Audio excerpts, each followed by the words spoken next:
বাড়িতে অসুস্থ বাবা, স্ত্রী সন্তানদের নিয়ে কুঁড়ে ঘরে আশ্রয়, বঞ্চিত সরকারি বাড়ি পাওয়া থেকে, বিজেপি করার অপরাধে বঞ্চিত আবাস যোজনার বাড়ি থেকে, এমনটাই অভিযোগ ওই ভুক্তভোগী পরিবারের। শুরু এই নিয়ে রাজনৈতিক দরজা। এবারের ঘটনা আরামবাগ মহকুমার খানাকুলের বিল্লো গ্রামের প্রদীপ পরমাণিক। দীর্ঘদিন ত্রিপল ঘেরা ছোট্ট ঘরের মধ্যে বসবাস তার পরিবারকে সঙ্গে নিয়ে প্রশাসনে লিখিত আবেদন করেছিলেন আবাস যোজনার বাড়ির জন্য, কিন্তু বারে বারে বঞ্চিত করা হয়েছে এই পরিবারকে। কারণ একটাই, এই পরিবার বিজেপি করে। অবশেষে তার আবাস যোজনায় নাম ওঠে এবং মেসেজও আসে, কিন্তু আবাস যোজনার প্রথম কিস্তির টাকা অন্যান্য উপভোক্তাদের অ্যাকাউন্টে জমা পড়লেও তার অ্যাকাউন্টে জমা পড়েনি বলেই অভিযোগ। আর এই বিজেপি করার অপরাধে তাদের সরকারি সুযোগ সুবিধা থেকে বঞ্চিত রাখা হয়েছে। দেখুন, ঘটনাটা ঘটেছে বলতে, আমার বাড়ি হচ্ছে বিল্লক গ্রামে 1 নম্বর ব্লক আর 2 নম্বর অঞ্চলে আমি স্থায়ী বাসিন্দা। আমার বাড়ি বন্যায় ক্ষতিগ্রস্ত হয়েছে এবং আবাস যোজনার নাম ছিল এবং মেসেজ দিয়েছে আজ বোধহয় 15-16 দিন আগে। আমরা যখনই ব্লকে যাচ্ছি বিডিও সাহেব আমাদেরকে বলছেন টাকা ঢুকে যাবে, কিন্তু টাকা ঢোকে না, সান্ত্বনা দিচ্ছে। আচ্ছা, টাকা ঢোকার কারণ হলো না, টাকা ঢোকার কারণ আমরা বিজেপি করছি বলে এবং আমাদের বিজেপি পরিবার বলে আমাদেরকে টাকা দিচ্ছে না। কারণ আমরা সমস্ত দপ্তরে ছুটেছি, শুধু সান্ত্বনায় দিচ্ছে ঢুকে যাবে করছে, কিন্তু টাকা দিচ্ছে না। কোথায় টাকা? এই তো আমাদের বাড়ির পরিস্থিতি এইরকম। আমরা বাচ্চা কাচ্চা নিয়ে এই ভাঙা বাড়িতে আছি, যে কোনো মুহূর্তে দুর্ঘটনা ঘটে যেতে পারে। আর বাড়ির পরিস্থিতি যা খারাপ, এই যে বাইরে চালা করে আছি। এখন চাইছি বলতে যে যাই করুক না কেন, কে সিপিএমকে, বিজেপিকে, টিএমসি, যে যাই করুক না কেন, রাজ্য সরকারের স্কিম যেহেতু আমরা যেন পাই, ঠিক আছে? কারণ আমরা বিজেপি করি বলে যে বঞ্চিত থাকবো, তো সেটা সরকারের কাছে আবেদন করছি বা আমাদের 1 নম্বর বিডিওর কাছে আবেদন করছি, উনি যেন শীঘ্রই আমাদের মেসেজে ছাড়া টাকাটা দেয়।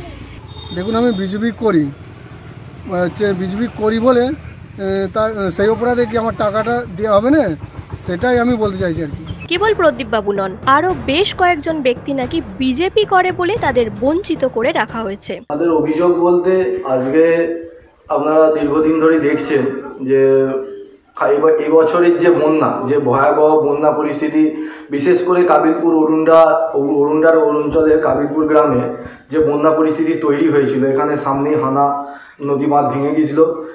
সেই পরিপ্রেক্ষিতে এখানে আমাদের এই কাবিলপুর গ্রামে প্রায় 90% মতন বিজেপি আমরা করি বলে এখানে তৃণমূলের লোকাল নেতারা আমাদেরকে কোণঠাসা করার চেষ্টা করছে। যে ঘরগুলি বেরিয়েছে, ওরা আমাদের এখানে সার্ভে লিস্ট থেকে নাম পুরো বাদ দিয়ে দিয়েছে। বিশেষ করে খানাকুল 1 নম্বর বিডিও একটা দ্বিচারিতা করার চেষ্টা করছে এখানে।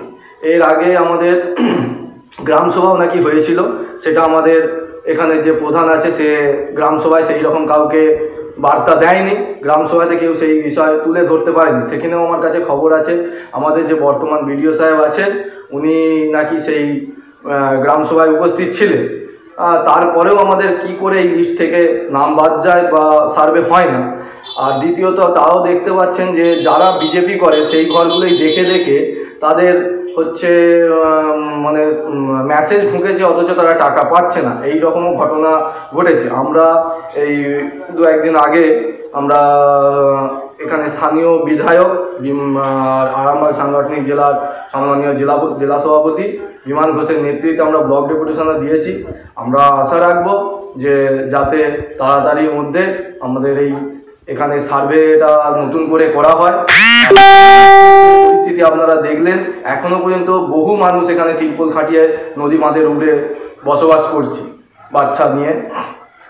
তার যাতে সুব্যবস্থা করা যায় সেটা আমি আপনাদের দৃষ্টি আকর্ষণ করতে চাইছি। খানাকুলের বিজেপি নেতা বিশ্বজিৎ দাস বলেন, বিজেপি করে বলে বহু মানুষকে বঞ্চিত করে রাখা হয়েছে। এর তীব্র প্রতিবাদ করছি। সরকারি প্রকল্পে সবাই সমান সুযোগ পাবে।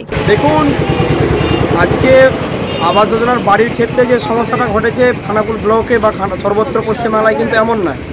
বিগত যে ফ্লাড গেল, বন্যার সময় একই ঘটনা ঘটেছিল। বিজেপি করার অপরাধে বিজেপি যারা ভোটার তথাকথিত তাদের কিন্তু তিরপলও বঞ্চিত করে রেখেছিল। প্লাস বর্তমানে এখন হয়েছে, কারণ ক্রাইটেরিয়ার মধ্যে যাদের মাটির বাড়ি রয়েছে তারা বাড়ি পাবে।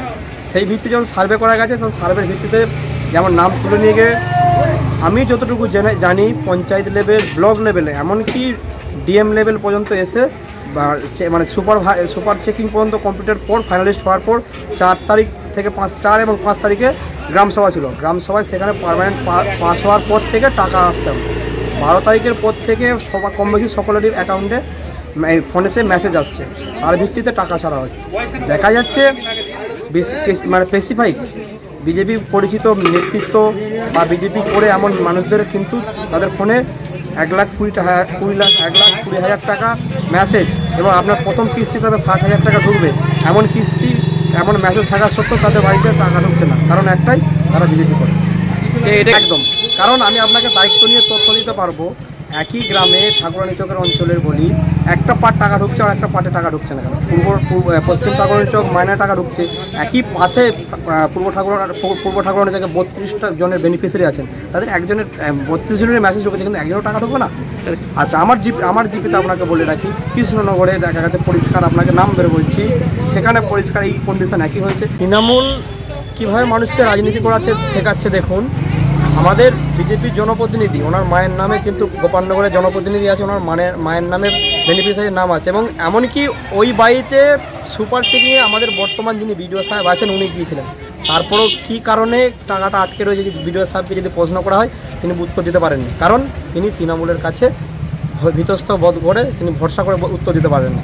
একইভাবে আমার কৃষ্ণনগর গ্রামে মীরা ঘোষাল, ওনারা চা বিক্রি করে খান, ওনাদেরও কন্ডিশন দেখে যাবেন, ওনাদের কী কারণে আটকেছেন তারও উত্তর কিন্তু বিডিও সাহেব বা তৃণমূল সরকার দিতে পারেন। একইভাবে আপনি যান প্রদীপ প্রামাণিক বিল্লোকের, তিনিও একই কন্ডিশন, বন্যার সময় ওনার বাড়ি ডুবে গেছেন, ফ্ল্যাটের নাম ছিল, তার সত্ত্বেও কিন্তু টাকা ঢোকায়নি। আমাদের নদনানপুরে তপন মল্লিক, আপনাকে প্রত্যেকটা গ্রামের স্পেসিফাইক নয়, আমাদের কাছে 115টা এরকম উদাহরণ আছে যেটা বিডিও সাহেব তৃণমূলের অঙ্গনে হেলনে কিন্তু কর্মকর্তা করছে। এবং বিডিও সাহেবকে বলি, আপনার চেয়ারটা সম্মান সাধারণ মানুষকে যেমন করে আমরা রাজনৈতিক দল হিসাবে করি, তাই আপনাকে অনুরোধ করব, আপনি দল না দেখে সাধারণ মানুষের যে প্রাপ্য বাড়ির যে টাকা আপনি যথারীতি সময়ের মধ্যে দিয়ে দেবেন। যদি না দেন, আপনার আগামী, যেহেতু আপনার কাছে ব্লকে গিয়েছিলাম, আগামী দিনে বৃহত্তর যে আন্দোলন, প্রত্যেকটা বেনিফিশিয়ারিকে নিয়ে গিয়ে আপনার কাছে ধর্ণা দেবো, আপনাকে বাধ্য হতে হবে টাকা দেওয়া। অপরদিকে খানাকুল 1 নম্বর পঞ্চায়েত সমিতির সহসভাপতি মিন্টু পাল বিজেপির অভিযোগ উড়িয়ে দিয়েছেন। তিনি কি বললেন শুনুন। দেখুন, একটা কথা বলি, মেসেজ যখন এসেছে নিশ্চিতভাবে সে টাকা পাবে, মেসেজে তাকে জানানো হয়েছে সে টাকা পাবে। কিন্তু বিষয়টা এটা হচ্ছে যে যারা অভিযোগ করছে যে মেসেজ এসেছে অথচ টাকা পাচ্ছে না, বিজেপি করে বলে টাকা দিচ্ছে না, যদি এই রকম ঘটনা ঘটতো তাহলে মমতা বন্দ্যোপাধ্যায় যত প্রকল্প আছে তাহলে তো তারা একটাও কিছু পেত না। লক্ষ্মীর ভাণ্ডার থেকে শুরু করে সবুজ সাথী সাইকেল থেকে শুরু করে রূপশ্রী, কন্যাশ্রী, যা যা প্রকল্প আছে তাহলে তো তারা কিছুই পেত না। সরকার কি কে বিজেপি, কে তৃণমূল, কে কংগ্রেস, কে সিপিএম থেকে প্রকল্প আপনারা তো দেখতে পাচ্ছেন, এবং খোঁজ নিয়ে দেখুন সরকারের যত প্রকল্প আছে সবচেয়ে বেশি ওরাই উপভোগ করছে। দেখুন, একটা জিনিস বলি, এই যে আবাস যোজনার টাকা, এই আবাস যোজনার টাকাটা কিন্তু বাংলার বাড়ি প্রকল্পে মমতা বন্দ্যোপাধ্যায় দিচ্ছে। যদি মমতা বন্দ্যোপাধ্যায় কাউকে আটকে দেবে তাহলে সেইখানে সে বাড়ি দেবেই বা কেন? সে প্রত্যেককে বাড়ি দেবে বলেই তো এই প্রকল্প চালু করেছে। আর আজ পর্যন্ত কোনো প্রকল্প মমতা বন্দ্যোপাধ্যায় দল, মত, ধর্ম, বর্ণ নির্বিশেষে দিয়েছে দেখেছেন? তাহলে তো কেউ কিছুই পেত না। এইটা শুধু তৃণমূলকে অপবাদ দেওয়ার জন্য, দুর্নাম করার জন্য এইসব বক্তব্য বলছে, এছাড়া আর কিছুই নয়। নিউজ আজ বাংলা, খানাকুল। তোর ছোঁয়ায় বদলে যায় মন, যতন করে সাজাবো আজ সুখী গৃহকোণ। মন পছন্দের শেষ কথা মানি লোকপ্রিয় মার্বেল অ্যান্ড হার্ডওয়্যার, সততাই আমাদের মূলধন। Marble, tiles, bath fitting, submersible, নল ফিটিংস, এখানে পাবেন সমস্ত পরিষেবা। আমাদের ঠিকানা ঘোষপুর, রামপ্রসাদ, হুগলি। যোগাযোগ 8170926495 অথবা 7363023971। তাহলে আর দেরি কেন, আজই আসুন। লোকপ্রিয় মার্বেল অ্যান্ড